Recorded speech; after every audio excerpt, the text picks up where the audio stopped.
joined by Josh Schubkegel from REDI. Thank you very much for joining us today, Josh. Thanks for having me, Alex. So Josh, we're here at the tech show, MarketTech 2013, and I really want to talk to you about an interesting aspect of REDI's sort of business proposition is the fact that you use the internet to transfer data back and forth in a secure manner.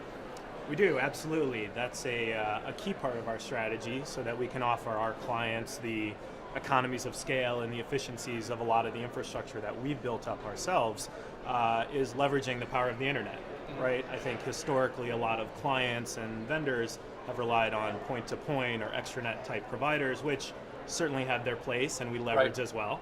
But I think we've found over time that certainly the internet offers just as much security and reliability and scalability as some of those other options. So when you're dealing with buy-side or sell-side institutions, I mean, do they come to you and say, we want to use the internet? Because a lot of folks have some reticence about using the internet for secure transactions.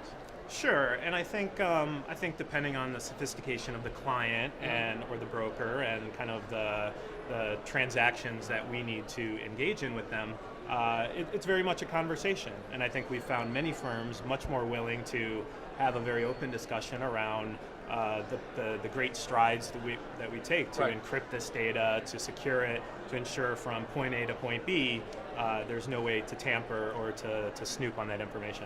So, listening to you, it sounds like the internet can be a perfectly viable way. I mean, if it is, what do folks need to think about if they're thinking about using the internet to send secured information? Yeah, again, I think it comes down to your use case. What sort of information, what type of institution, what regulatory constraints do you have on you? But at the end of the day, it's making sure that you have trust and faith in the vendor and the provider and everything from the whole stack perspective. So knowing how they deliver that data, what they're doing with it on both sides of the transport is really the key. So it's not just the transport. It's not, you have to think about this from a holistic perspective. Absolutely. Where the data starts, how it's transported, and where it's received and how it's stored. That's absolutely right. It's not, you can't just look at one thing in isolation. You can do one piece very well, very securely, but if you don't have the same level of kind of oversight or control on the other end of it, it's really all for naught. And it's interesting you said that the internet allows you a great deal of scalability. I mean, scaling through the internet, it's almost, everyone has connectivity. Right. Exactly. Imagine a direct point-to-point circuit between two sites that's, has a finite amount of capacity and kind of failover capabilities, right? So the internet is, by its very nature, kind of multi-tenant, multi-node network graph type.